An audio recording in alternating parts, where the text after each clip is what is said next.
Mga senyales na isa kang introvert. Una, ayaw mo sa gulo at maingay na paligid. Pangalawa, hindi ka madalas lumalabas ng bahay. Saka ka lang lalabas kung may importante kang gagawin o pupuntahan. Pangatlo, gusto mo laging mapag-isa at ayaw mo nang may mga istorbo. Pang-apat, kaya mong makipag-socialize pero may limitasyon. Panglima, kapag hindi ka komportable sa mga kasama mo, dinidistansya mo ang sarili mo sa kanila.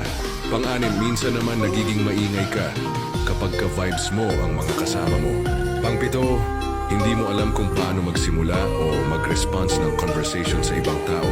Kaya madalas ngumingiti ka na lang o di kaya tatahimik ka na lang. Pang-walo, hindi ka rin expressive na tao kaya madalas kang ma-misinterpret ng tao. Pang-siyam, straightforward kang tao pero madalas iniiwasan mong magbitiw ng masakit na mga salita kapag alam mong sensitive ang taong pagsasabihan mo. At pang-sampu, mas gusto mo pang tumambay lang sa loob ng bahay kaysa sa labas at makipagtsismisan sa mga kapitbahay mo.